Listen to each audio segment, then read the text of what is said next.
কোরআনুল কারীমের সূরায়ে ফাতিহা, এই সূরার প্রথম 4টি আয়াত তেলাওয়াত করেছি।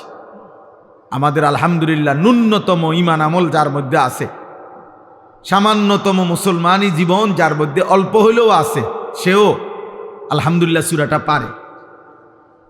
এটা পারে না এমন লোক কম।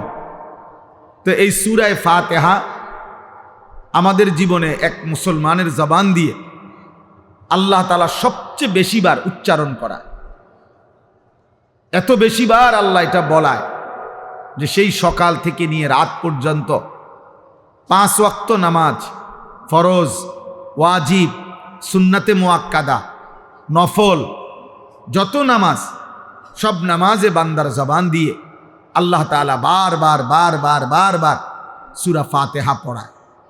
এবং অতিরিক্ত যত নামাজ পড়ে, মনে করেন রাত্রি গভীরে তাহাজ্জুদ নামাজ, তো সূরা ফাতিহা পড়ো। মাগরিবের নামাজের সুন্নাতের সাথে আওয়াবিন নামাজ, তো সূরা ফাতিহা পড়ো। সকালবেলার এশরাকের নামাজ, সূরা ফাতিহা পড়ো। চাশতের নামাজ, সূরা ফাতিহা পড়ো। ঈদের নামাজ, সূরা ফাতিহা পড়ো। কোরবানির নামাজ, তো সূরা ফাতিহা পড়ো। মানে বারবার আল্লাহ তাআলা সকাল, দুপুর, বিকেল, সন্ধ্যা, রাত, আমাদের হায়াতের মধ্যে সময় এই 5 বার, এর ব্যতিক্রম কোনো সময়ের নাম নাই। হয় সকাল, নয় দুপুর, নয় বিকেল, নয় সন্ধ্যা, নয় কি রাত।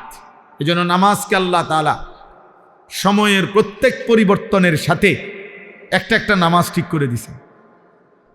5 ওয়াক্ত নামাজ, সময়ের নামও এই 5টাই, সকাল, দুপুর, বিকেল, সন্ধ্যা, রাত। এই 5 ওয়াক্তের সাথে 5টা নামাজ মিলাই দিছে। এজন্য কয় যে 5 ওয়াক্ত নামাজ। 5 ওয়াক্ত মানে 5 সময়ের নামাজ। ইন্নাস সালাতা কানাত আলাল মুমিনিনা কিতাবাম মাওকুতা, আল্লাহ বলেন নিশ্চয়ই নামাজ মুমিনদের উপরে ফরজ করা হয়েছে সময় হিসাব করে, এলোমেলো না। একসাথে মোট গুইনা যে 5 রাকাত ওয়াক্ত নামাজে মোট মনে করেন 17 রাকাত ফরজ, তো 34টা সেজদা। বলে আমি আমার সুবিধা মতো এক সময় 34টা সেজদা দিয়ে দেব, 17টা রুকু দিয়ে দেব, তো হবে তো নামাজ না? ওয়াক্ত হিসাবে, সময় হিসাবে। জোহর জোহরের ওয়াক্তেই পড়তে হবে, আসর আসরের ওয়াক্তেই পড়তে হবে, মাগরিব মাগরিবের ওয়াক্তেই পড়তে হবে, ফজর ফজরের ওয়াক্তেই পড়তে হবে। আপনি পরে পড়লে হইতো না, পরে একটু বেশি পড়লে হইতো না, পরে বাড়াইয়া পড়লে হইতো না, ওয়াক্ত ওয়াক্তই, সময় সময়ই। তো আল্লাহ তাআলা এই যে সময়ের এই 5টি স্তর আমাদের জিন্দিগি, এই 5টা ওয়াক্তের সাথেই আল্লাহ তাআলা নামাজকে মিলায়া রাখছেন। আর এই 5 ওয়াক্তের সাথেই সূরা ফাতিহা মিলানো। আল্লাহ বলেন সকালেও পড়ো আলহামদুলিল্লাহ, দুপুরেও পড়ো আলহামদুলিল্লাহ, বিকেলেও পড়ো আলহামদুলিল্লাহ, সন্ধ্যায়ও পড়ো আলহামদুলিল্লাহ, রাতেও পড়ো আলহামদুলিল্লাহ, ফরজেও পড়ো আলহামদুলিল্লাহ, সুন্নাতে মুআক্কাদাও পড়ো আলহামদুলিল্লাহ, বিতিরের ওয়াজিবেও পড়ো আলহামদুলিল্লাহ। তাইলে এটা এতবার বলা হয় কেন? একটি সূরা আলহামদুলিল্লাহ, সূরাটা সূরা ফাতিহা এতবার বলা হবে কেন? বার বার বার বার বার বার বার বার চিন্তা করে দেখেন, 40 বছরে যে ব্যক্তি নিয়মিত মুসলমান, নিয়মিত নামাজ পড়ে আলহামদুলিল্লাহ, সে বাবা, সেই চাচা, সেই ভাই কত হাজারবার সূরা ফাতিহা পড়ছে, সূরা ফাতিহা পড়ছে। এজন্য সূরা ফাতিহা আমাদের জীবনের খোলাসা, ইসলামের খোলাসা। 30 পারা কোরআনের সারাংশ, নির্যাস সূরা ফাতিহা। পুরা 30 পারা কোরআন যা বলতে চাইছে সূরা ফাতিহা একসাথে সংক্ষেপে তা বলতে চাইছে। এই জন্য 30 পারা কোরআন শরীফের হিসাব সূরা ফাতিহা বাদ দিয়া ধরা হয়। সূরা বাকারার প্রথম পৃষ্ঠা, এখান থেকে হলো প্রথম পারা, এইভাবে 30 পারা। তার মানে আলহামদুলিল্লাহ সূরাটা যেন 30 পারা কোরআন শরীফ যদি হয় এইটা, তো এইটার উপরে একটা চাদর দিয়া ঢাইকা দিছে, সেটা সূরা ফাতিহা। অর্থাৎ 30 পারা কোরআনের পুরাটার সাথে সূরা ফাতিহার সম্পৃক্ততা। সূরা ফাতিহা, এজন্য হাদিসের মধ্যে আছে রাসূলুল্লাহ সাল্লাল্লাহু আলাইহি ওয়াসাল্লাম বলেছেন, আল্লাহ তাআলা যত আসমানি কিতাব নাজিল করেছেন, বিশেষ করে তাওরাত, জাবুর, ইনজিল এবং কোরআনের যে বাকি 30 পারা নাজিল করেছেন, নবীজি বলছেন কসম করে যে সাহাবারা শোনো, আল্লাহর কসম, আল্লাহ তাআলা বিগত কোনো আসমানি কিতাবে এবং এই কোরআনের বাকি 30 পারাতে সূরা ফাতিহার চাইতে দামি কোনো আয়াত, কোনো কথা আল্লাহ নাজিল করেন। পেছনের সমস্ত আসমানি কিতাবের সমস্ত কথার চাইতে দামি কোরআনের 30 পারা পুরাটার চাইতে ঊর্ধ্বে সূরা ফাতিহা। এত গুরুত্বপূর্ণ সূরা। রাসূলুল্লাহ সাল্লাল্লাহু আলাইহি সাল্লাম বলছেন, তাফসীরে কুরতুবী একটা বিখ্যাত তাফসীর আছে, ওই তাফসীরের মধ্যে রাসূলুল্লাহ সাল্লাল্লাহু আলাইহি সাল্লামের জবান থেকে উচ্চারিত সূরা ফাতিহার 12টি নাম উল্লেখ করা হয়েছে।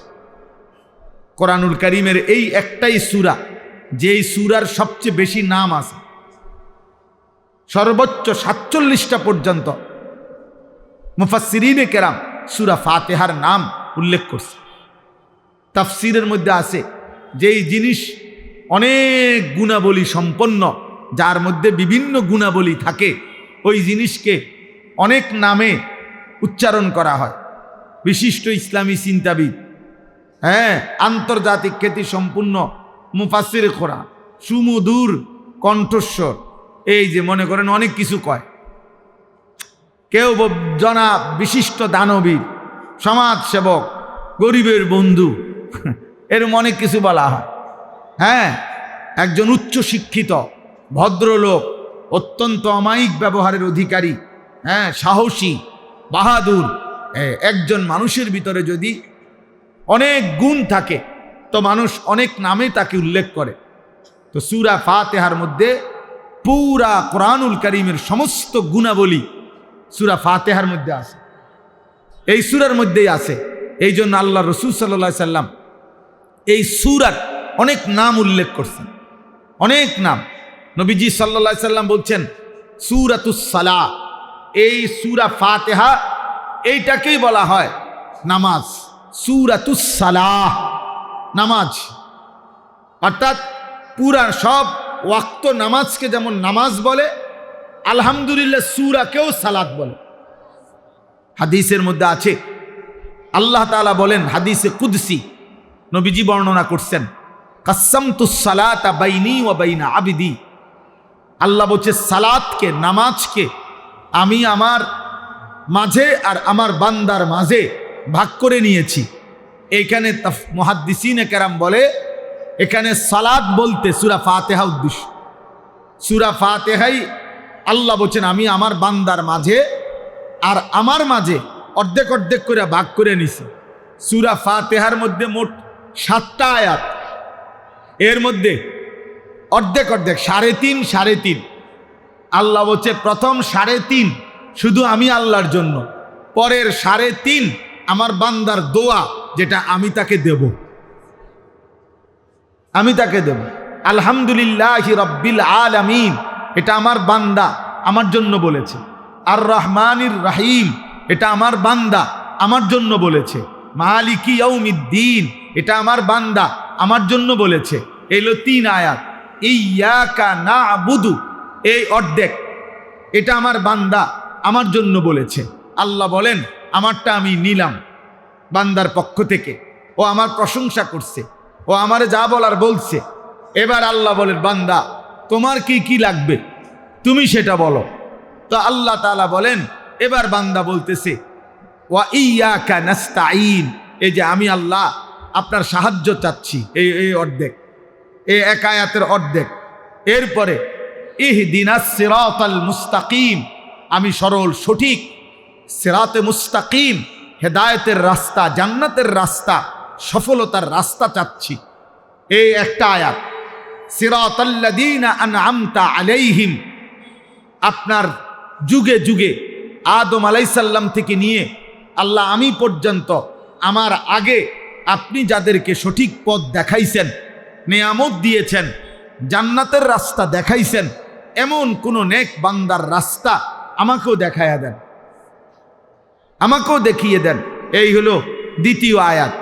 তৃতীয়, গায়রিল মাগদুবি আলাইহিম ওয়ালাদ-দাল্লিন, এই তৃতীয় আয়াত। আল্লাহ আপনি যাদের উপরে রাগ করেছেন, আপনার গজব যাদের উপরে, এমন নাফরমানের রাস্তায় আমারে নিয়েন না। ওয়ালাদ-দাল্লিন, আল্লাহ যারা পথভ্রষ্ট, আপনার পথ পায় নাই, আখেরাতের পথ পায় নাই, দুনিয়া তো ভোগ করে কিন্তু না আপনাকে চিনে, না আখেরাত চিনে, না জান্নাত চিনে, না জাহান্নামকে ভয় করে, এমন জীবন, এমন পথভ্রষ্ট নাফরমান, হ্যাঁ, এদের রাস্তায় আমারে দিয়েন না। এই হলো তিনটা আয়াত। আর হইলো ওয়া ইয়াকা নাস্তাইন অর্ধেক, তো কত হইল? 3.5। আগে কদ্দুর? 3.5। এই 3.5 বান্দা নিজের জন্য, আমার জন্য আমি আল্লাহ চাইছি।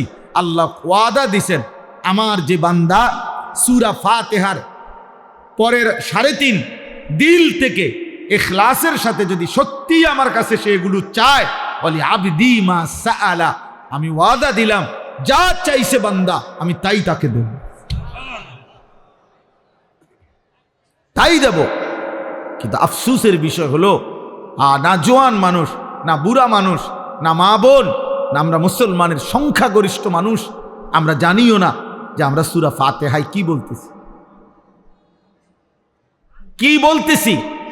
অসংখ্য মুসলমান 40 বছরের ভিতরেও কোনোদিন ভাবেও নাই, একদিন কোনো হুজুরকে, কোনো আলেমে দ্বীনকে জিজ্ঞাসাও করে নাই, বুঝতেও চায় নাই যে হুজুর ব্যাপারটা কি।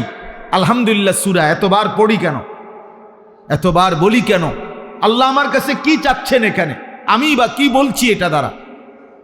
কমপক্ষে যারা নামাজি তাদের তো ভাবা উচিত, তাদের তো ফিকির করা উচিত, তাদের তো এটা বোঝা উচিত, যেন প্রতিটা বাক্য উচ্চারণ করতেই আমার কলিজার মধ্যে ভাইসা ওঠে আমি কি বলতেছি। আলহামদুলিল্লাহি রাব্বিল আলামিন বলতে আমি কি বলতে চাচ্ছি, আর রহমানির রহিম বলতে আমি কি বলতে চাচ্ছি, মালিকি ইয়াউমিদ্দিন বলতে আমি কি বলতে চাচ্ছি। এটা যদি আমার কলিজায় না ভাসে, আমার দিলে যদি না আসে, আমি কি পড়লাম? 40 বছরও সময় হয় নাই, 30 বছরও সময় হয় নাই, 20 বছরও সময় হয় নাই। আফসুস। আর যেই বদনসিবরা টোটালি নামাজই পড়ে না, ওই নাফরমান তো কিছুই জানে না। ওর আবার আলহামদুলিল্লাহ কি, ওর আবার কুল হুয়াল্লাহু আহাদ কি। এই নাফরমান তো মনে করছে জীবন মানে জন্তু জানোয়ারের জীবন। যেই সমস্ত ছেলে পেলে তোমরা কোনো নামাজ পড়ো না, মনে রাখো আব্বা, তুমি কখনোই, তোমরা যারা নামাজ পড়ো না, যাদের কপালে সেজদা নাই, প্রিয় সন্তান মনে রেখো, তুমি কোনোভাবেই, মুসলমান তো দূরে থাক, মানুষের জীবনও এটা নয়, এটা নিশ্চিত কোনো হাইওয়ান, কোনো জানোয়ার, কোনো নাফরমানের জীবন, জানোয়ারের জীবন। ওই জীবন জানোয়ারের জীবন, ওই জিন্দিগি, ওই জানোয়ার রাত কাটায়, ওইটা জানোয়ার দিন কাটায়, ওইটা জানোয়ার খায়, ওইটা জানোয়ার ঘুমায়, ওইটা জানোয়ার পেশাব পায়খানা করে, ওইটা জানোয়ার লজ্জাস্থানের চাহিদার পিছনে জীবন নষ্ট করে। দিন নাই রাত নাই, নারী দেখো, ছবি দেখো, মোবাইলের অশ্লীল দৃশ্য দেখো, উলঙ্গ নাচ গান দেখো, শুধু লজ্জাস্থানের চাহিদা। এই চুল যেগুলা মুশরিকের মতো, কারে দেখাইবার জন্য? সব মহিলাদেরকে দেখাবার জন্য। কোনো মেয়ে দেখবে তার দিকে, তাইলে লজ্জাস্থানের চাহিদা। মোবাইল নিয়ে নিয়ে সারা রাত যেই সমস্ত যুবক ছেলে, কিশোর ছেলে ঘোরে, কেন? নারী দেখবার জন্য। দিবানিশি আল্লাহর একটা সেজদাও দেয় না, পথে পথে অসৎ বন্ধুদের সাথে ঘোরে, কেন? নারীর চাহিদা, লজ্জাস্থানের চাহিদা। আরে কাপুরুষ, তুই পেশাবের রাস্তার কাছে হেরে গেলি বেটা, কাপুরুষ বেটা, কাপুরুষ বেটা, আত্মসম্মানহীন বেটা। জানোয়ারও বেটা এত নিকৃষ্ট হয় না বেটা। জানোয়ার এজন্য সেজদা করে না, তাকে আল্লাহ হুকুম দেয়নি। কুত্তা এজন্য সেজদা করে না, কুত্তাকে আল্লাহ সেজদা দিতে বলে নাই। শুকর এই জন্য সেজদা করে না, শুকরকে আল্লাহ নামাজ পড়তে বলে নাই। বিড়াল এই জন্য সেজদা করে না, বিড়ালকে আল্লাহ সেজদা দিতে বলে নাই। গরু এই জন্য সেজদা দেয় না, গরুকে আল্লাহ সেজদা দিতে বলে নাই। ছাগল এই জন্য সেজদা করে না, তাকে আল্লাহ ছাগলকে সেজদা দিতে বলে নাই। অথচ তুমি মানুষ, তুমি মুসলমান, তোমাকে আল্লাহ প্রতিদিন 5 ওয়াক্ত নামাজের আজান দিয়া দিয়া বলতেছে, রে বান্দা আয় না, বান্দা আয় আয়, হাইয়া আলাস সালাহ, নামাজে আয় রে, নামাজে আয় রে বান্দা, আয় না, নামাজে আয়, নামাজে আয়, নামাজে আয়, নামাজে আয়। আর জানোয়ার প্রত্যেকবারে বলে, আল্লাহ তোমার খাবো, তোমার নেব, তোমার দুনিয়া ভোগ করব, কিন্তু তোমার সেজদা দেব না। এই জন্য যদি কুত্তার জবান থাকতো তো কুত্তা বেনামাজিকে বলতো যে আমি কুত্তা তো এজন্য সেজদা দেই নাই, আল্লাহ আমাকে বলে নাই, তোকে সেজদা দিতে বলছে, তবুও দিলি না, তুই মনে রাখিস আমি কুত্তার চাইতে তুই নিকৃষ্ট। যদি কুত্তার জবান থাকতো তোকে বলতো, যদি কুত্তার মুখ থাকতো, যদি কুত্তার জবান থাকতো তোকে বলতো যে তুই কুত্তার চাইতে নিকৃষ্ট, জানোয়ারের চাইতে নিকৃষ্ট। ভাত মাছ খাওয়ার নাম জীবন না রে বাপ। নারী, ছবি, মোবাইল, বন্ধুদের আড্ডা,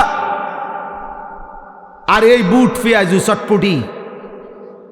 অনেক ছেলে মনে করছো আরে মাতাল, এটা কি একটা জীবন হইল? সারাদিনে কি করছো? মোবাইল টিপছি। আর কি করছো? বুট খাইছি। আর কি করছো? বন্ধুদের সাথে আড্ডা দিছি, শেষ। এই কতক্ষণ আড্ডা, কতক্ষণ মোবাইল টিফা, কতক্ষণ, একটা হায়াত শেষ, একটা রাত শেষ। হায় হায় নাফরমান, মুসলমান এত নিকৃষ্ট হয়? মুসলমান এত নিকৃষ্ট হয় বেটা? একজন মুসলমান তার কোনো কাজ নাই, একজন ইমানদারের কোনো কাজ নাই। আহা, কে তাকে আল্লাহ ভুলায় দিল? কে তাকে আল্লাহ ভুলায় দিল? ওই মা বাপ নিশ্চিত দায়ী হবে। যে সমস্ত বাপ চাচারা বইয়া বইয়া বন খান আর সাদোয়ানে বিড়ি খান, গপ মারেন, সুন্দর সুন্দর কথা কন, বিল্ডিং হয়ে গেছে, হ্যাঁ সেরে গেছেন, 3 ফোলা বিদেশ, আর কিতা আখিরাতের ব্যবস্থা হয়ে গেছে তো নাকি? আর কি জমি জমা কিনা লাইছে, রাস্তার লগে জমি কিনছে, বাইত বিল্ডিং হয়ে গেছে, ফুদ বিদেশ, আর কিতা মাশাআল্লাহ, জীবন তো গুছিয়ে লাইছে। এখন আর মরলেও কোনো টেনশন নাই, না কোনো টেনশন নাই, মরলেই তো আপনার ফিটবো, টেনশনের কি আছে? আবার আপনি কীর্তেন টেনশন করেন, আপনি মরবেন না, আপনি মরলেই না বুঝবেন, আপনি মরলে না বুঝবেন। আপনার 3 ছেলে 1 ওয়াক্ত নামাজ পড়ে না, আপনি মরিয়ানা দেখবেন কি হয়। আপনার 3টা পুতের বউ একটাও পর্দা করে না, এই অসভ্য বেহায়া নারী আপনার ঘরে খায় ঘুমায়, আপনি মরেন না, আপনি মরলে না বুঝবেন, আপনি মরলে বুঝবেন। আপনার ঘরে খায় ঘুমায়, আপনার 18 বছরের অসভ্য ছেলে সারা রাত আপনার ঘরে মোবাইলে উলঙ্গ ছবি দেখে, কোনো দিন ফজরের নামাজ 5 ওয়াক্ত নামাজ পড়ে না, আপনি মরেন না, আপনি মরলে না বুঝবেন জাহান্নাম কাকে বলে, আপনি মরলে না বুঝবেন। আপনার টাকায় টেলিভিশন কিনা দিয়া গেছেন, আপনার টাকায় বিদ্যুৎ বিল দিয়া গেছেন মরণ পর্যন্ত, আপনার টাকায় ছেলে মেয়ে জিফুত আজকে নাফরমানি করতেছে, সব ব্যবস্থা আপনি করছেন। আচ্ছা মরেন না, মরেন। আখেরাত মানে মসজিদে টিয়া 10,000 না, মসজিদে 2 ফ্যান দিবেন আর বেহেস্তে যাইবেন গা, 2 ফ্যানের দাম না বেহেস্ত, বেহেস্তের মূল্য কি 8,000 টাকা? কে হ্যাঁ কি ভাবছেন? 30,000 টাকা, এটা তো একটা নেক আমল। দান সাদাকা তো একটি নেক আমল, একটা নেকি, এটা তো পুরা ইসলাম না, পুরা দিন না, একটি আমল। এটা 1 কোটি টাকা না, 100 কোটি টাকাও যদি কেউ দান করে ভালো কথা, দান করা উচিত, দান করলে নেকি। কিন্তু এটা একটা আমল, একটা আমলের নেকি নইল। নামাজ, যাকাত, হজ, রোজা, হালাল হারাম, পাক নাফাক, স্ত্রী সন্তানের ঈমান আমল, চরিত্রের পবিত্রতা, সেগুলো বুঝাই দিবে কে? এই 30,000 টাকার ভিতরে কথা বলেন না, এগুলো এই 60টা ফ্যানের মধ্যে নাকি? অতএব আলহামদুলিল্লাহ রাব্বিল আলামিন, সূরা ফাতিহা আমাদের জীবন বদলায়। কেউ যদি বিবেক দিয়া বুঝে শিখে তাহলে সে বুঝবে সূরা ফাতিহা জীবন বদলায়, চিন্তা ধারা বদলে দেয়। আল্লাহ বারবার মনে করায় দেয়, বান্দা আমি তোমারে বারবার মনে করাই দিচ্ছি, তুমি ভুল করছো বান্দা। আমি কিন্তু বারবার মনে করাই দিছিলাম, আমি বারবার মনে করাই দিছি তোমারে, তুমি খেয়াল করলা না। এজন্য সূরা ফাতিহা আজকে আমি যেতটুকু পারি অল্প একটু বলবো, বাকি আপনাদেরকে বুঝাইলাম। আপনাদের এটা বিবেক যারা আছে, সব ছেলে একসাথে বদলাবে না। আল্লাহ জাল্লাহ কিছু থাকবেই, চটপটি খাওয়াই না, বন খাওয়াই না, টোটো কোম্পানি এগুলা থাকবেই। ফালতু কিছু লোক নিয়েই পৃথিবী চলতে হবে। কিছু বখাটে, কিছু দুশ্চরিত্র, কিছু লম্পট, কিছু চরিত্রহীন, কিছু নেশাখোর, কিছু মদখোর, কিছু গাঁজাখোর, কিছু ফুট্টাখোর, কিছু জুয়ারি, কিছু বেনামাজি, রাত নাই দিন নাই, নারী, ছবি, মোবাইল, অসভ্যতা নিয়ে পড়ে থাকবে এমন হাইওয়ান সর্বযুগেই ছিল, এখনই থাকবে। এর মধ্যখান দিয়েই আমাকে আপনাকে আখেরাত সাজাইতে হবে। সব নেককার এক লগে পৃথিবীর কোনো জায়গায় হবে না, তাহলে তো এটার দুনিয়া থাকবে না, এটা আখের জান্নাত হয়ে যাবে। আবার সব কাফের এক লগে থাকবে এমনও না, সব নাফরমান পাপী একসাথে, না না, তাইলে তো এটা জাহান্নাম হয়ে যাবে। এটা দুনিয়া, এখানে ভালো মন্দ, আলো অন্ধকার, এখানে রাত দিন, এখানে হালাল হারাম, এখানে জায়েজ না জায়েজ, এখানে দুষ্ট ভদ্র, এখানে ইমানদার কাফের, এখানে অনুগত অবাধ্য, এখানে সেজদাওয়ালা সেজদা ছাড়া, এখানে বেপর্দা পর্দাংশীন, এখানে আখলাকওয়ালা আখলাক ছাড়া, এখানে চরিত্রওয়ালা চরিত্রহীন, হর কিসিমের মানুষ থাকবে। এর নাম দুনিয়া। দুনিয়া বাজারের এক সাইডে দিয়েই মাছ বেছে, আপনি অন্তিকেই ভালো মাছ চাইয়া লইতেইব, ফসা মাছও হ্যাঁ নেই। যদি ফসা মাছের দোকান আলাদা দিত, ভালো মাছের দোকান আলাদা দিত, তো তার ঝামেলাই নাই। কথা কয় না, তাইলে তার কি নাই, ঝামেলাই নাই। হ্যাঁ, তো সবাই বুঝে লাইছে যে হেন্দেরটি ফসা মাছ, বুঝেন না? যদি বলতে যে সিটার বাটফার এই 10 শতক আর বালাডি সব এই 10 শতক জমি আলাদা করে দিলাম, তো তোমরা চিনছি এ বাটফার সব, বুঝেন না? এটা তো আখিরাত। ফারিকুন ফিল জান্নাহ ফারিকুন ফিস সাঈর। আল্লাহ বলছে হাসরের ময়দানে আমি পার্থক্য করে দেব, একদল জান্নাতে দেব, একদল জাহান্নামে দেব। পার্থক্য, ইন্না ইয়াউমাল ফাসলি কানা মিকাতা। আল্লাহ বলে পার্থক্যের দিন, ইয়াউমাল ফাসল।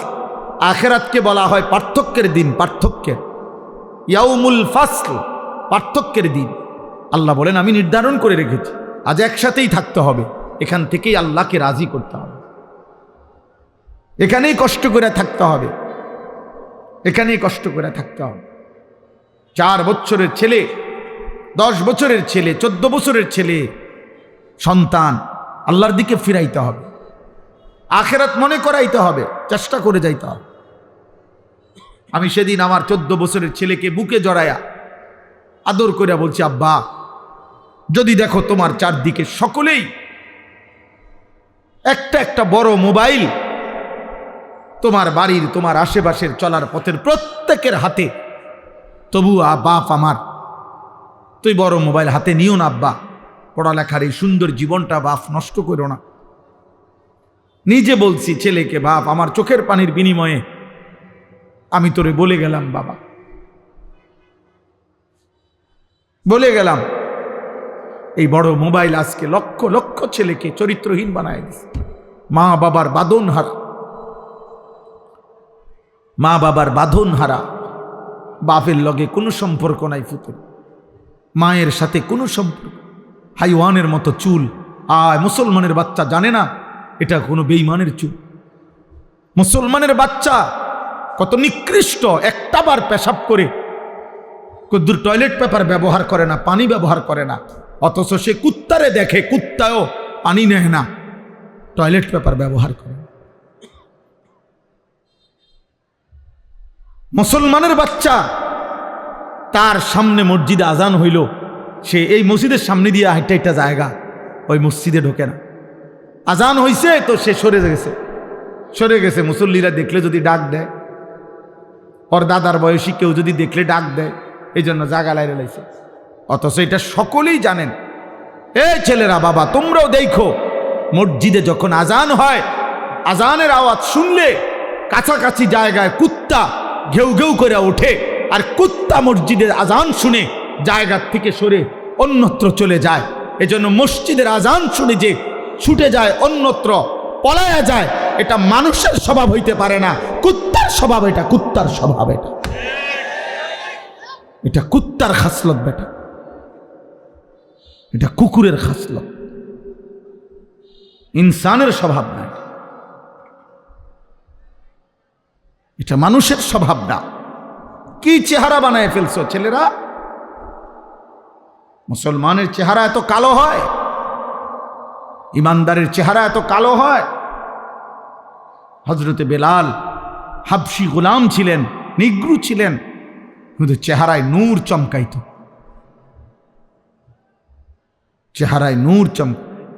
হযরত ওমর রাদিয়াল্লাহু তাআলা আনহুর মতো সাহাবী ওমর, এত বড় সাহাবী, আমরা কিতাবে পড়ছি, হাদিসে আছে, হযরত বেলালকে দেখলে উনি বলতেন, আনতা সাইয়্যিদুনা, তুমি আমাদের সর্দার, তুমি আমাদের সাইয়্যিদ। কাকে বলতেন? বেলালকে। অথচ বেলাল ছিল নিগ্রু। তাহলে সৃষ্টিকর্তার কালো রং, সে তো আল্লাহর দান, কিন্তু ঈমান, সেজদা, নেক আমল ওই মানুষকে কালোর মধ্যেও আলোকিত করে দেয়, আলোকিত করে দেয়, সুন্দর করে দেয়। অগণিত ছেলেপেলের চেহারা দেখলে বোঝা যায় বেনামাজি, গুনাহ করতে করতে চেহারা কালো বানায় ফেলছে। হাদিসে ওয়াদা আছে আল্লাহর নবীর, ছেলেরা বাবা মনে রাখো, একদিন এই আস্তে আস্তে বদলাইতেছে, আস্তে আস্তে কমতেছে, বদলাইতেছে, চাফা ভিতরে ঢুকিয়া গেছে, ছেলেপেলের চেহারার মধ্যে কোনো রসকস মায়া বলতে কিছু নাই, কালো চেহারা, গুনাহ অন্ধকার করে ফেলতেছে। খোদার কসম, নবীজি বলছে, তিন জিনিস যখন বেড়ে যাবে, এক নাম্বার ইজা জাহারাতিল কাইনাত, গায়িকা নায়িকা, বেহায়া নারী যখন বেড়ে যাবে, ওয়াল মাআজিফ, গান বাদ্য যখন বেড়ে যাবে, ওয়াস্তাহাল্লাতিল খামরা, মদ নেশা, মদ পান, এটা যখন বেড়ে যাবে কোনো সমাজে, আল্লাহ নবী বলেন অসংখ্য মানুষকে আল্লাহ চেহারা বিকৃত করে পশু বা জানোয়ারের আকৃতি দিয়ে দেবে। হতে পারে তুমি কিংবা তোমার পরের কেউ গুনাহ করতে করতে একদিন ঘুম থেকে জেগে দেখবে চেহারা জন্তু জানোয়ারের মতো হয়ে গেছে।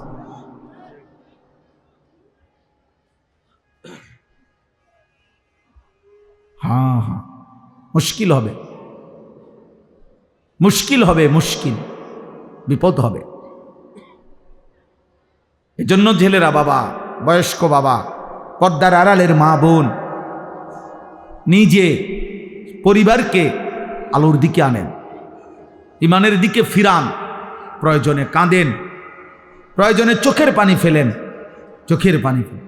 দুনিয়ার প্রয়োজনের জন্য কত হুজুরের কাছে কত মানুষ কত অনুনয় বিনয় করে কয়, হুজুর দোয়া করেন ছেলেগারে বিদেশ পাঠাইতে বিলা যায়, 2 বছর ঘুরতে আসি, খাস করে দোয়া করেন ছেলেটারে যেন আল্লাহ বিদেশ পাঠাইতারি, আল্লাহর দয়া। আহা, বেটার এমন কাকুতি মিনতি, অথচ ওনার চোখের সামনে ও এক ওয়াক্ত নামাজ পড়ে না, কোনোদিন ফজরের নামাজ পড়ে না। এমন হাইওয়ান, এমন পশুর জন্য কিত্তে নামনে কাঁদেন? ও তো আল্লাহর দুশ্মন, ও তো রসুলের দুশ্মন, ও তো কোরআনের দুশ্মন। ও তো বেহায়া। আপনি তার একাকীর গুনাহ দেখলে বুঝতেন ও মোবাইলে কি করে। আমনে তার লেগে কাঁদেন, আমনে হুজুরের লেগে তার বিশার দোয়া আসান, আর তে উলঙ্গ ছবি দেখ। এবারটা কান্দে, এবারটা হাতের লেগে সুদ লয়, কিস্তি লয়, আর তে নারীর ছবি দেখে।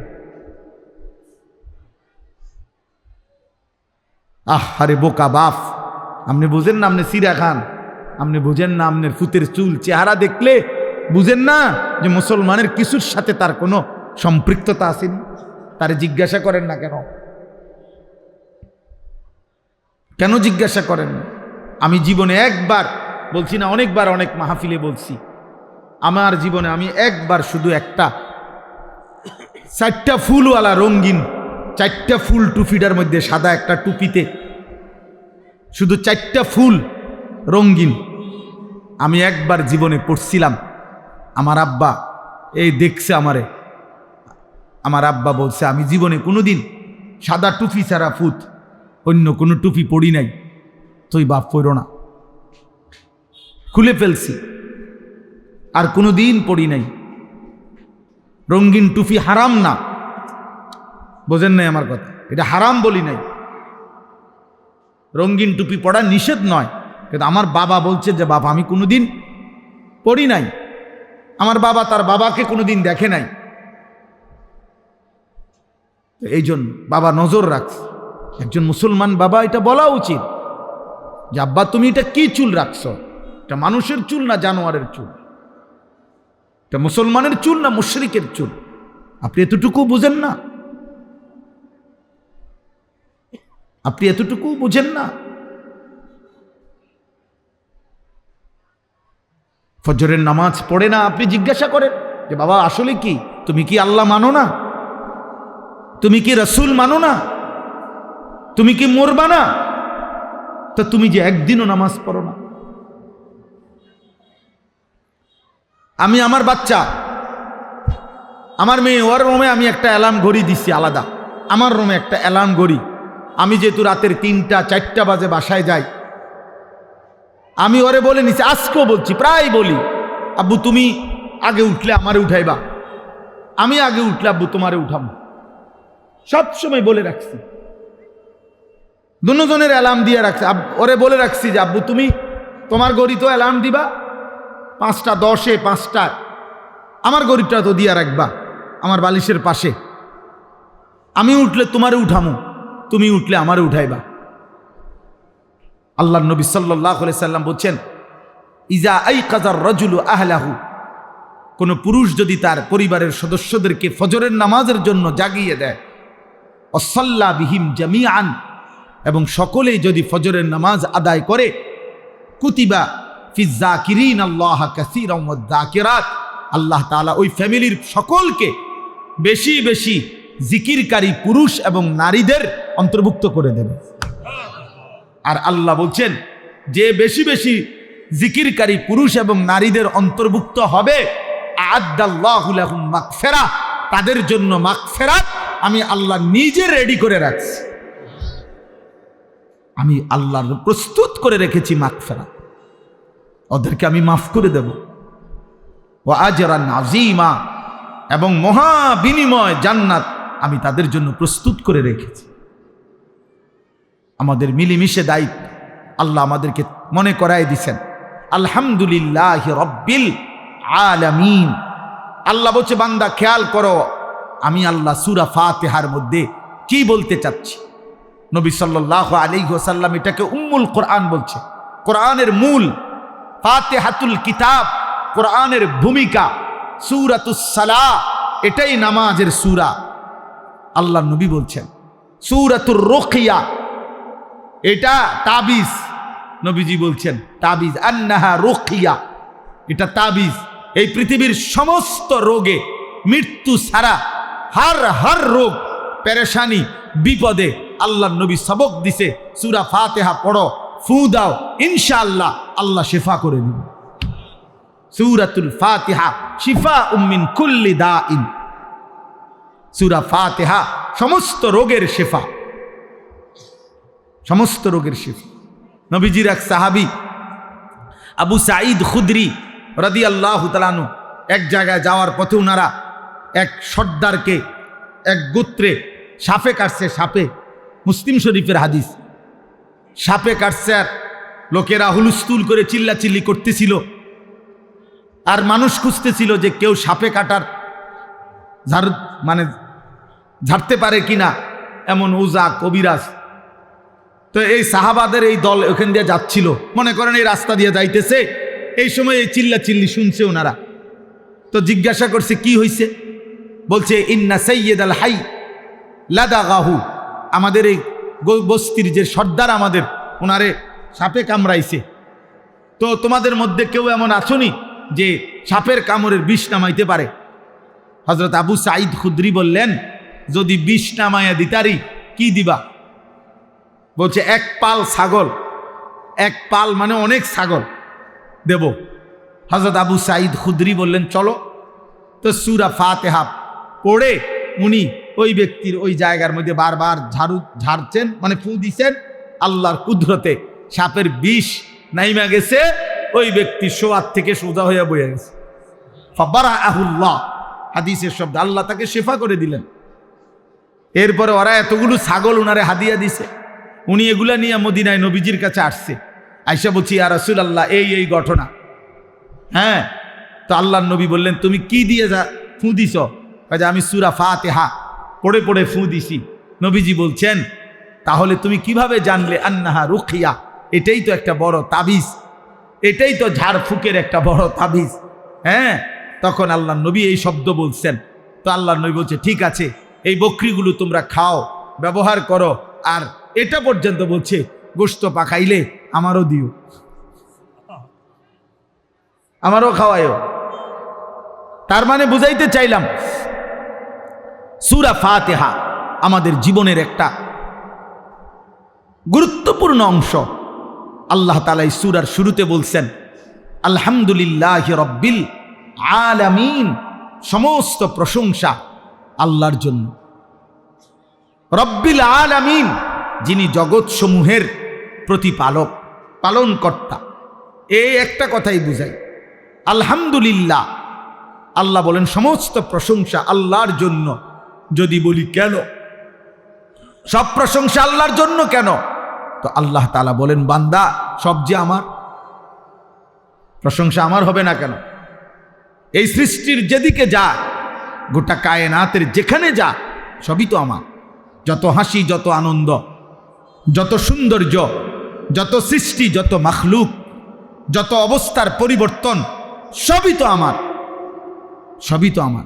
ফুল তো আমার, ফল তো আমার, আসমান তো আমার, জমিন তো আমার, তুমিও আমার, তোমার স্ত্রীও আমার, তোমার ছেলেটাও তো আমার, তোমার মেয়েটাও তো আমার, তোমার মাও তো আমার, তোমার বাবাও তো আমার, তোমার ফসল আমার, তোমার ক্ষেত আমার, তোমার নদী আমার, তোমার পুকুর আমার, তোমার হাসি আমার দেওয়া, তোমার কান্না আমার দেওয়া, তোমার সুখ আমার দেওয়া, তোমার দুঃখ আমার দেওয়া, তোমার শরীরের স্পন্দন আমার দেওয়া, চোখের পলক আমার ইশারায়, হাতের নড়ে আমার ইশারায়, হৃদয়ের স্পন্দন, হার্টবিট, হৃদ স্পন্দন হয় আমার ইচ্ছায়, একটা একটা নিঃশ্বাস আসা যাওয়া করে আমার ইচ্ছায়। যেখানে যত হাসি আনন্দ, যেখানে যত সুন্দর, ফুল যদি সুন্দর সে তো আমার দেওয়া, পাখি যদি সুন্দর সে তো আমার দেওয়া, স্বামী স্ত্রী যদি সুন্দর সে তো আমার দেওয়া, ছোট্ট কোলের বাচ্চা যদি সুন্দর সে তো আমার দেওয়া, ছোট্ট কোলের মেয়ে যদি সুন্দর সে তো আমার দেওয়া। যেখানে যত সুন্দর সবই আমার, সবই আমার। তো প্রশংসা আমার না তো কার? কার বলেন? কার? আলহামদুলিল্লাহ, আলহামদুলিল্লাহ। এজন্য জীবনের সবকিছু উপভোগ করার পর আমি আপনি যে যা দুনিয়া উপভোগ করছি, কখনো খাইলাম, কখনো ঘুমাইলাম, কখনো নিয়ম মাফিক পেশাব পায়খানা প্রয়োজন সারালাম, কখনো স্বামী স্ত্রীর প্রয়োজন পূরণ করলাম, কখনো বাচ্চার আদর পাইলাম, কখনো বাচ্চাকে আদর করলাম, ফুল ফল ফসল সব আয়োজন, সব আয়োজন আল্লাহর দেওয়া, আল্লাহর দেওয়া, আল্লাহর দেওয়া।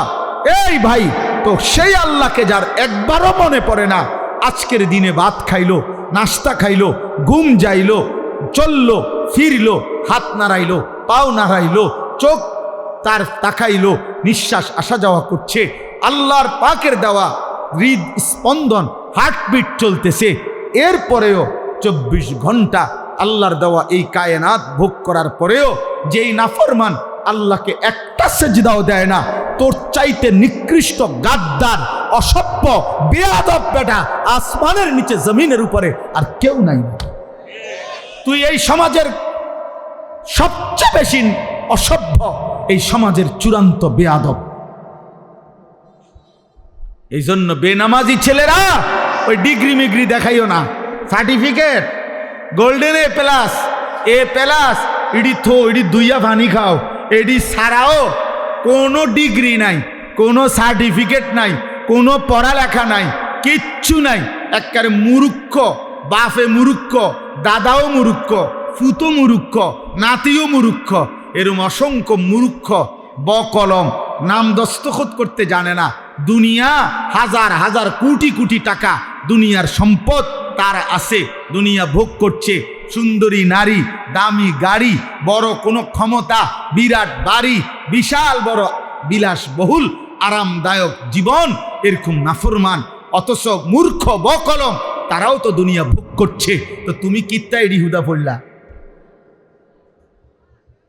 যদি বলো না শিক্ষার আলাদা দাম আছে, জ্ঞানের কদর আছে, তো কি জ্ঞান শিখলা? রব চেনো না? কি জ্ঞান অর্জন করলা? মালিক চেনো না? তো তোমার জ্ঞান দিয়ে যদি শুধু তুমি দুনিয়ায় ভোগ করো তো না, যে মূর্খ হেও তো দুনিয়ায় ভোগ করে, তো সমান সমান। ফরা আর আফরা তো সমান হয়ে গেল, সমান হইল না?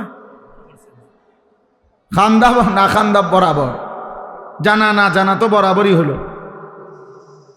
দুনিয়ায় যদি ব্যবহার, দুনিয়া ভোগ করাই যদি মাকসাদ হয়, তো মূর্খ তো দুনিয়া ভোগ করে। ভাইয়া, অতএব প্রিয় নওজোয়ান, একজনও যদি বুঝে থাকো, বাবা বয়স্ক বাপ, আপনি আপনার ঘরে বসে হিসাব মিলাবেন, কি করতে আসেন? হ্যাঁ, কি করতে আসেন? হাবড়া কেল বিল্ডিং এ বানা, হাবড়া কেবল বিল্ডিং না, কোনো সমস্যা হয়, সোফার কাটনি 2 নম্বর হয়, বার্নিশ নি জানি কম হইয়া যায়, আস্তর জানি কম হয়নি, সুরকি জানি কম দেয়নি, বালু জানি কম দেয়নি, সিমেন্ট জানি কম দেয়নি, কেবল টেনশন। বিল্ডিং যেন মজবুত, সন্তান হবে অসৎ, বিল্ডিং হবে মজবুত, বউ হবে 6 নম্বর, বউ হবে 6 নম্বর। বেডি বাইর থাকে কোন দিন জিঙ্গান দরকার।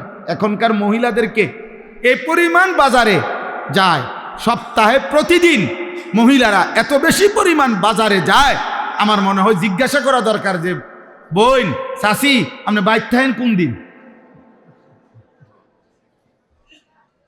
আপনি বাড়িতে কোন দিন থাকেন? বেহায়া নারী, বেপর্দা নারী প্রতিদিন বাজারে ঘুরে, কয় না বোরকা ফিন্দি। আপনি যেই বোরকা ফিনদেন, বোরকার উপরেও 3টা ফাট্টা লাগাইছেন, বোরকার উপরেও 3-4 রকমের কালার লাগাইছেন, এটারে ডিজাইন করছেন এত রকমের, উদ্দেশ্য একটাই, যেমনে হোক বেডই তো আমার দিকে চাইতেই হইব। বেডই তুই যদি আন্দাজ, তাহলে ডাক্তার দিয়ে অপারেশন করে হলেও চাইবি বেড়া, আমার বেড়া তাড়াতাড়ি চোখের চিকিৎসা করবে না। এত কষ্ট কইরা 1 ঘন্টা লাগাইয়া পাউডার ডলছি, ফেয়ার অ্যান্ড লাভলি ডললাম, মেকআপ ডললাম, এত রঙের কাপড় লাগাইলাম, এত জোড়া তালি দিলাম কাপড়ের মধ্যে, লাল কালার কদ্দুর, হলুদ কদ্দুর, বেগুনি কদ্দুর, মাথার উর্ফে একটা, আবার গোলাপ ফুল কদ্দুর, আবার এইটা কদ্দুর, এত কিছু মিলাইয়া উদ্দেশ্য কি? বখাটে রাস্তার দুশ্চরিত্র যারা প্রত্যেকটা পুরুষ আমাকে দেখতেই হবে। আরে বোন, আরে মা, বেপর্দা নারী, তোমারে রাস্তায় যারা দেখে তারা তোমারে রাবেয়া বসরির নজরে দেখে না, মা ফাতেমার নজরে দেখে না, তোমার ভোগের নজরে, উপভোগের নজরে, লালসার নজরে দেখে। এজন্য বেপর্দা নারী কিতাবে আছে, নিজেই নিজেকে ছোট করে, নিজের দাম নিজেই কমায়, নিজেকে বাজারে তুলে দিছে যে আমার এই অসল আমি মূলত চলে না, মানে আমনে নিজে সাইয়ালন। কথা তো ছিল নারীকে খুঁজে নিবে, কথা তো ছিল নারীকে তালাশ করে বের করবে, কথা তো ছিল 10 গ্রাম তালাশ কইরা 50 গ্রাম তালাশ কইরা চরিত্রবান নারী, ইমানদার নারী খুঁজে নিবে, পুরুষ তালাশ করবে, বাপ তালাশ করবে, দাদা তালাশ করবে, মা তালাশ করবে, শাশি তালাশ করবে, ফুফি তালাশ করবে যে একটা ভালো মেয়ে কোথায় পাওয়া যায়। নাকি কথা ছিল এই, কে তালাশ করবে? বেডি তো বাজারে। কীর্তন খোঁজেন আপনি? ওই যে আপনি ডেলি গেলে তো ভাইবেন আপনি কীর্তন টোয়ান, আমি টোয়ান কীর্তন, বেডি তো বাজারে আইয়ে প্রত্যেক দিন। একজন খুব, আমি সবাইরে বলছি না, এক ভাই আমার পরিষ্কার মনে আছে, উনি বলছিলেন আমারে, কয় হুজুর আমি 24 বছর না জানো 26 বছর বিদেশ কইরা উপজেলার রোডের উপরে 4তলা বিল্ডিং করছি, আমার জীবনের সমস্ত কলজা পানি করা পয়সা দিয়া আমি একটা বিল্ডিং করে জীবনের তরে বাড়িতে চলে আসছিলাম, বউ বাচ্চা নিয়া আর বিদেশ করব না, থাকমু। কয় হুজুর বাজারে আইসা দেখছি জীবনে চলার পথে হাঁটতেছি, বাজারে হাঁটি আর মানসে আমার বেডির নামে আমারে কয় সিনায়, কয় যে ওই তাইর জামাই। কয় তখন আমি বুঝছি যে হায় আমার বিবি এত বেশি পরিমাণ বাজারে আইসে গেছে যে বাজারে রিক্সাওয়ালা, অটোওয়ালা, সিএনজিওয়ালা, রাস্তার মানুষ, বাজারের দোকানদার, ফলওয়ালা, তরকারিওয়ালা, ধন্যপাতাওয়ালা, ফাঙ্গাসওয়ালা, প্রত্যেকেই আমার বউরে চেনে। এটা ইজ্জত? কথা বলে না, এটা সম্মান? এটা কোনো নারীর সম্মান? এটা এই মাদ্রাসা কি করে? মহিলা মাদ্রাসা কি করে? মহিলা মাদ্রাসা পবিত্র নারী উপহার দেয়, মহিলা মাদ্রাসা চরিত্রবান নারী উপহার দেয়, মহিলা মাদ্রাসা রাবেয়া বসরি মনে করায় দেয়, মহিলা মাদ্রাসা খাদিজাতুল কুবরা মনে করায় দেয়, মহিলা মাদ্রাসা আয়েশা সিদ্দিকা মনে করায় দেয়, মহিলা মাদ্রাসা ফাতেমা মনে করায় দেয়, মহিলা মাদ্রাসা বিবি মরিয়ম মনে করায় দেয়, মহিলা মাদ্রাসা বিবি আসিয়া মনে করায় দেয়, যে আসিয়া পৃথিবীবাসীকে বলছিল হে পৃথিবীর নারীরা, গোটা পৃথিবীর নারীদেরকে প্রতিদিন হযরতে আসিয়া বলে হে ইমানদার নারীরা, আমি সেই নারী যে নারী এই পৃথিবীর সর্বনিকৃষ্ট কাফের, খোদা দাবিদার ফেরাউনের মতো নিকৃষ্ট কাফের, এত বড় কাফের ঘরে থেকেও আমার শরীরের আসিয়ার, হযরতে আসিয়াকে সারা শরীরের মধ্যে খোদার কসম কিতাবে আছে, তাফসিরে আছে, আসিয়ার শরীরটার মধ্যে ফেরাউন একটা একটা করে পেরেক মারছে, পেরেক, সারাটা শরীরের মধ্যে পেরেক মারছে, পেরেক, তার কাটা পেরেক মাইরা এরপরে উনাকে বান দিয়া এরপরে বলছে আসিয়া এখনো সুযোগ আছে, ইমান ছেড়ে দে, মুসার কালেমা ছাড়, আমার দিকে ফির, নাই তো আমি তোকে মেরেই ফেলবো। হযরতে আসিয়া বলছিল ফেরাউন বাদশাহী ছাড়া যায়, তোর মতো ফেরাউনের স্ত্রীর মর্যাদা ছেড়ে দিলাম, রাজপ্রাসাদ ছেড়ে দিলাম, রাজরানীর মর্যাদা ছেড়ে দিলাম, কিন্তু ফেরাউন তুই জানোস না কলিজায় যেই ঈমান আছে সেই ঈমান ছাড়া যায় না, মালিক ছেড়ে দেওয়া যায় না, এমন রব ছাড়া যায় না, এমন সৃষ্টিকর্তা বাদ দেওয়া যায় না রে ফেরাউন, তোকে বাদ দিতে পারি। এরপরে তাফসীরের মধ্যে আছে ফেরাউন তখন সিদ্ধান্ত দিছে তার লোকদেরকে আসিয়াকে জীবন্ত হত্যা না করে, মানে পেরেক তো মারছে, রক্ত ঝরছে, বলছে এই অবস্থাতেই আহা জীবন্ত, মানে এখনো হত্যাও করে নাই, যে জীবন্ত ছাগলের চামড়া, গরুর চামড়া যেমনে ছিলে আসিয়ার শরীরের চামড়া এভাবে ছিলতে থাকো। তাফসীরের মধ্যে আছে হযরত আসিয়া তখন আল্লাহর কাছে একটা দোয়া করছে, আল্লাহ এই মুহূর্তে আমি আর কেমনে সইব মাওলা, আমি তো জান দেব মাওলা তোমার জন্য, আমার শুধু একটা আবদার, আল্লাহ আমি জান্নাতে তুমি আল্লাহর সাথে, তুমি রবের সাথে তোমারে ভালোবেসে মাওলা আমি আমার জীবন দিচ্ছি, আমি তোমার সাথে জান্নাতে একটা ঘর চাই, রব্বি বিনি লি ইনদাকা বাইতান ফিল জান্নাহ, আল্লাহ তোমার সাথে জান্নাতে আমি একটা ঘর চাই, আমি ওই জান্নাতের ঘরটা চাই, আমার এই দূরে আবদার।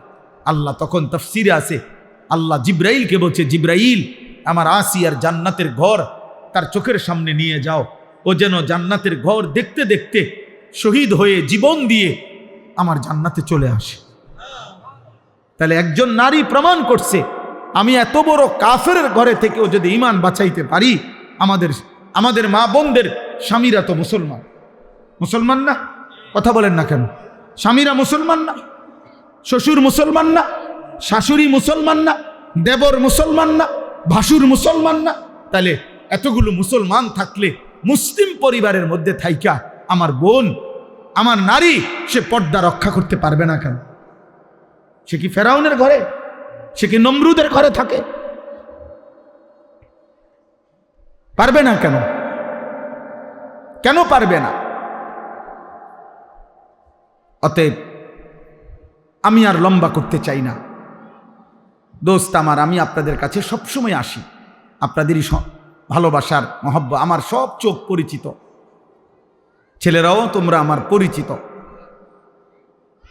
বয়স্ক বাবারা তো আমি সবাইরই চিনি আলহামদুলিল্লাহ। এত বেশি পরিমাণ আপনাদের কাছে আমার আসা যাওয়া যে আমি তো চেহারাই সবারই চিনি।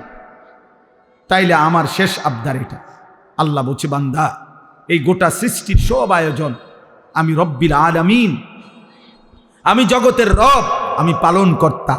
আমি আমার একটা সৃষ্টির কোনো প্রয়োজন অপূর্ণ রাখি না। ও বলুক বা না বলুক, ও চাক বা না চাক, ও জানুক বা না জানুক, আমার সৃষ্টির প্রত্যেকটা প্রয়োজন প্রতি মুহূর্তে আমি আল্লাহ পূরণ করছি। এজন্য আমি রব, আমি পালন কর্তা, এমন যোগ্যতা আমি আল্লাহ ছাড়া আর কারো হইতে পারে না। মাও মাঝে মধ্যে রাগ হয়ে যায়, বাবাও মাঝে মধ্যে গুসা হয়, জানতে জ্বালাইতে সব বেড়া সর। কিন্তু রব বলে না বান্দা আজও সেজদা দেও নাই, আচ্ছা খাও। বান্দা আজকে 365 দিন হইছে, একদিনও 5 ওয়াক্ত নামাজ পড়লা না, কি পরিমাণ গোসা উঠার কথা, কি পরিমাণ রাগ হওয়ার কথা। আল্লাহ বলছে না না বান্দা, আচ্ছা ঠিক আছে, তবুও খাও, তবুও ঘুমাও, তবুও পান করো। কেন? আল্লাহ আমি যে রব, আমি যে ওরে লালন পালন করবো দায়িত্ব নিছি, আমি যে ওরে বানাইছি, আমি যে আমার হাতে বানিয়েছি ওকে। এই জন্য আল্লাহ বলেন আর রহমানির রাহিম, আমি বড় দয়াবান, আমি বড় মেহেরবান। এই মেহেরবানির কারণে, দয়ার কারণে পরে আমি খাওয়াইতেছি, পড়াইতেছি। ও আমারে ডাকে না, কিন্তু আমি যে দয়াবান। ও আমারে একটা সেজদাও দেয় না, কিন্তু আমি যে মেহেরবান, আমি করব কি? আমি কেমনে ওরে শাস্তি দেই? আমি আল্লাহ কেমনে ওর খানা বন্ধ করে দেই? আমি যদি ঘুম বন্ধ করে দেই, ও তো বাঁচবে না। ও আমি যদি তার পেশাবের সার্কুলেশন বন্ধ করে দেই, পেশাবটাও যদি ঠিক মতো বাহির না হয়, ও তো বাঁচবে না। ওর পায়খানা যদি একদিন আটকায়া থাকে, ও তো বাঁচবে না। ওর নিঃশ্বাস যদি 1 সেকেন্ড আটকায় থাকে, ও তো বাঁচবে না। আমি যে রহমান, আমি যে দয়ালু। তবে আল্লাহ বলে বান্দা, তবে শেষ তুমি ভেবেছ আমি শুধু দয়াই করে যাব? না রে বান্দা, আমার ব্যালেন্স আছে, আমার একটা ভারসাম্যতা আছে। আমি আল্লাহ আজ দুনিয়ায় মৃত্যু পর্যন্ত ওয়াদা দিছি, তোমার আমি লালন পালন করব, খাওয়াবো, পড়াবো, ডাকলেও না ডাকলেও, সেজদা দিলেও না দিলেও আমার গোলামি করো আর নাফরমানি করো। তবে মালিক ইয়াউমিদ্দিন, মনে রাখবা আমি কিন্তু বিচার দিবসের মালিক, আমি বাদশাহ, আমি রাজা ধীরাজ, আমি জব্বার, আমি কাহার। আজ দুনিয়ায় আমি যা দিয়েছি, খোদার কসম আল্লাহ বলছে বান্দা তার সব কিছুর চুল চেরা, বিন্দু বিন্দু, জাররা জাররা হিসাব আবার আখিরাতে আমি নেব। আমার একটা একটা নিঃশ্বাস, এক এক ঢোক পানি, এক একটা চোখের পলক, একটা একটা লোকমা আমি হিসাব নেব। মালিক ইয়াউমিদ্দিন, আমি কিন্তু হিসাব নেব, আমি বিচার দিবসের মালিক। ইয়াবাসুহুমুল্লাহু জামিআন, আল্লাহ বলেন আল্লাহই তোমাদেরকে কবর থেকে পুনরায় উঠাবেন। ফায়ুনাব্বিউহুম বিমা আমিলু, দুনিয়ার জীবনে যা করেছো সব তিনি জানাবেন। আহসাহুল্লাহু, আল্লাহ বলেন আমি আল্লাহ কিন্তু গুনে গুনে রেখেছি বান্দা। ওয়ানাসু, তোমরা ভুলে গেছো। আল্লাহর নবী একদিন হযরত ওমরকে বলছেন, ওমর রাদিয়াল্লাহু তাআলা আনহু নবীজির সামনে 2টা খেজুর আর 1 ঢোক পানি পান করছেন 3 দিন ক্ষুধার্ত থাকার পরে। আল্লাহর নবী বললেন, ওমর ওয়াল্লাহি লা তুসআলু আন হাযান নাঈম, আল্লাহর কসম ওমর, আখিরাতে হাসরের ময়দানে আল্লাহর নিকটে এই 2টা খেজুর আর এই ঢোক পানির হিসাবও তোমাকে দিতে হবে। 1 ঢোক পানির হিসাবও দিতে হবে। জন্য নওজোয়ান, আমিও না তোমারে ধরতে আর কোনোদিন পারলাম না, বাপ তোমার লগে কুলাইল না, মা তোমার সাথে পারল না, এই সমাজ, এই দেশ, এই জাতি কেউ তোমার সাথে শক্তিতে, তোমার ঘাউরামির কারণে, তোমার ঘাটতারামির কারণে কেউ পারল না, কিন্তু ওই মালিক থেকে তুমি ছুটবা কেমনে? ওই রব থেকে ছুটবা কে? ওই হাসে ওরা দুজন হাসে, কিরে কি কয়, আমরা রিদি কয়, বোঝেন নাই? হ্যাঁ, অসভ্য তো বোঝে, ওরে যে কয় ও তো বুঝে, ওরে বল। আমি এই জন্য প্রত্যেক দিন বলি, সমবয়সী ভালো হইতে দেয় না। অধিকাংশ ছেলেদের নষ্ট হওয়ার পিছনে মূল কারণ সামান্য ফুলানের লগে চলে, দিন রাত সমবয়সী ওরে গুনারে, ও একটু যদিও ভালো হইতে চাইছিল, ওর লগের গুণে ওরে কইছে না, আরে রাখ বেটা, অনবয়স অল্প। সমবয়সী বড় দুষ্ট হয়।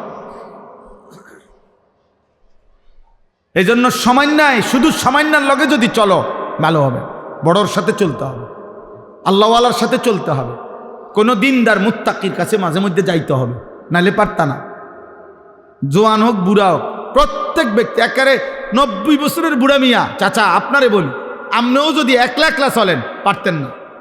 একলা একলা চললে বেশিরভাগ গুনাহ করতে মন চাই, কোনো কাম নাই তো চলো আদোয়ানে যাই দূর বই, আমার শরীরে বল নাই, থাক অসুবিধা কি? মানুষে তো কয়, আমি শুনি, মানুষে যে গীবত করে আমি বসে বসে শুনি। হ্যাঁ, এজন্য একা চলতে নাই, কোনো আলেমের সাথে, কোনো আল্লাহওয়ালার সাথে চলা উচিত। আল্লাহ বলেন সর্বশেষ কথা হইল, বান্দা অতএব তুমি এতটুকু বুঝে নাও, আমি রহমতের কারণে, দয়া মায়ার কারণে এই জগৎ সংসারে তোমাকে লালন পালন করছি, আমি রব, আর তবে আমি সব কিছুর হিসাব নেব, আমি মালিক বিচার দিবসের। অতএব যদি তোমার বিবেক থাকে, বুদ্ধি থাকে, তাহলে তোমার উচিত এ কথা বলা যে আল্লাহ আপনি যেহেতু সব দিয়েছেন, আবার আপনি সব হিসাব নিবেন, কাজে এলোমেলো কইরা সদরবদর কইরা লাভ নাই। ইয়াকা নাবুদু, আমি আপনার গোলামি করব, বাবুরে বেজালের দরকার নেই, আপনার ইবাদতই করব। ওয়া ইয়াকা নাস্তাইন, হ্যাঁ আল্লাহ, তবে আমার প্রথম আবদার সব মাইনা নিছি, আপনার ইবাদত করব, তবে আমি দুর্বল মানুষ, আমি দুর্বল মাওলা, আমারে একলা একলা তো আমি পারতাম না, আমি তো দুর্বল, আমি আপনার বান্দা, আমি আপনার কাছে সাহায্য প্রার্থনা করি, আপনি আমারে সেজদা দেওয়ার জন্য, নামাজ পড়ার জন্য, হালাল পথে চলবার জন্য, হারাম ছেড়ে দেওয়ার জন্য আপনি আমারে সাহায্য করেন। আল্লাহ বলেন, বলে আব্দি মা সাআলা, দিল থেকে চাইলে আমার বান্দা যা চাইলো আমি তাই দিলাম, এ শেষ কথা। অতএব আজকের এই খাদিজাতুল কুবরা, বলে উঠেন না, কেউ উঠেন না, দোয়া করবো আমরা এখন। খাদিজাতুল কুবরা এই বালিকা মাদ্রাসায় আজকের এই মুবারক মাহফিলে সূরা ফাতিহার মাধ্যমে আমরা আপনাদের কাছে এই কথা বুঝাইতে চেষ্টা করলাম, এই সৃষ্টির সবকিছু কার, অতএব প্রশংসা কার, অতএব গোলামি করা উচিত কার, সাহায্য চাওয়া উচিত কার, কার কাছে? আল্লাহর কাছে। আল্লাহ। অতএব ছেলেরা, বাবারা, আমরা চিৎকার করে গেলাম, বলেই গেলাম, এটাকে শুধুমাত্র বক্তার ওয়াজ মনে করো না, কেউ একজন নিজের জীবনে পরিবর্তনের সিদ্ধান্ত নাও। বাবারা, আপনাদেরকেও বলি, চায়ের আড্ডা, আপনারা বিড়ি সিগারেটের আড্ডায় যাবেন না। আপনার বাকি হায়াত তসবিহ পড়েন, কোরআন পড়েন, দিন মানেন। আর প্রত্যেকটা বাবা মা আপনারা আপনাদের ছেলে, আপনাদের মেয়েকে দিন শিখান। মুসলমানের সকলের উপরে দিন শেখা ফরজ, ফরজে আইন। অতএব আপনার মেয়ে 3 জন, কোরআন শিখবে 1 জন, তো বাকি 2 জনের জন্য ফিডা খাইতে আপনি রেডি থাকেন। আপনার ছেলে 3 জন, আপনি কোরআন শিখাইছেন 1 জন, মাশাআল্লাহ, বাকি 2 জন যে শিখলো না, বাকি 2 জন যে হালাল হারাম চিনলো না, ওদের জন্য ফিডা খাওয়ার ক্ষেত্রে আপনি রেডি থাকেন। এই জন্য যার সন্তান যতজন দিন শিখবে ততজন। কথা বলে না, কতজন? যার মেয়ে 3 জন, কোরআন শিখবে কয়জন? যার ছেলে 3 জন, কোরআন শিখবে কয়জন? সবাই সবাই সবাই, আলা কুল্লি মুসলিম, প্রত্যেক মুসলমানের উপর। এই জন্য আলহামদুলিল্লাহ আমার প্রিয় ভাই মৌলানা নজরুল ভাই, আমার প্রিয় ভাই মৌলানা লোকমান হোসেন ভাই, ওরা 2 জন আলহামদুলিল্লাহ আমি প্রত্যেক বছর দেখি আমার কাছে এই মাহফিলটার জন্য একটা ডেট দিবার জন্য দুজন একসাথে যায়, মহব্বত করে। আলহামদুলিল্লাহ আমার বড় তামান্নার কথা হইল আপনাদের কাছেও সর্বোচ্চ নিজেরা ছাড় দিয়ে হইল নিজেরা মিল মহব্বতে থাইকা ইখলাস ও তাকওয়ার সাথে গুনাহমুক্ত পরিবেশে কোনো বেপরদিগি যেন না হয়, আল্লাহর দ্বীন শরীয়ত যেন কোনো ঘাটতি না হয়। আমি ওসিয়ত করলাম, ওসিয়ত করে আপনাদেরকে বললাম, আমি যদি আর কোনোদিন বলতে না পারি তো একদিনই বললাম, গুনাহ যেন না হয় ভাই, গুনাহ যেন না হয়। মেয়ের ইজ্জত, মেয়ের পর্দা, মেয়ের সতীত্ব, মেয়ের আখিরাত, মেয়ের সম্ভ্রম, মেয়ের ইসলাম, এটা সবার আগে, এটা সবার আগে। এটাকে হেফাজত করে মাদ্রাসাটাকে ইনশাআল্লাহ আপনারা মহব্বত করে কষ্ট করে খাইয়া না খাইয়া পাইলেন বা না পাইলেন, মূল্যায়ন অবমূল্যায়ন তো আমি 21 বছরের ওয়াজের জীবনে আমি এখনো যদি বলি সারা রাত বলতে পারবো। আমার 21 বছরের ওয়াজের জীবনে আমি কখনো মূল্যায়ন, কখনো অবমূল্যায়ন, কখনো হাসি, কখনো বিরক্তি, কখনো প্রত্যাশা মতো, কখনো প্রত্যাশার মতো নয়, যেমনে যখন যা পাইছি মালিকের কথা বলেই গেছি। কোনো সময় পিছনে আর ফিরা তাকাই নাই যে আমার ইজ্জত দিল না, বেইজ্জতি করলো, ওর রাগ বেটা, কোনো সমস্যা নাই, কোনো সমস্যা নাই। আল্লাহর কথা বলতেই চেষ্টা করছি, আল্লাহর কথা বলতেই ভালোবাসা কাছে আসছে, তাও দেখছি। আবার বিরোধিতা কইরা গাড়ির গ্লাস ভাঙ্গা লাইছে, তাও দেখছি। অতএব কোনো অসুবিধা নাই, কোনো সমস্যা নাই।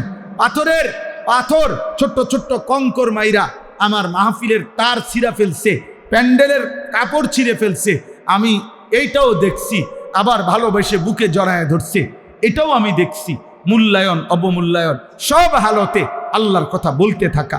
আপনারাও ইনশাআল্লাহ পান বা না পান, প্রত্যাশা পূরণ হোক বা না হোক, আপনারা দ্বীনি এই মার্কাজ ইনশাআল্লাহ চালু রাখবেন।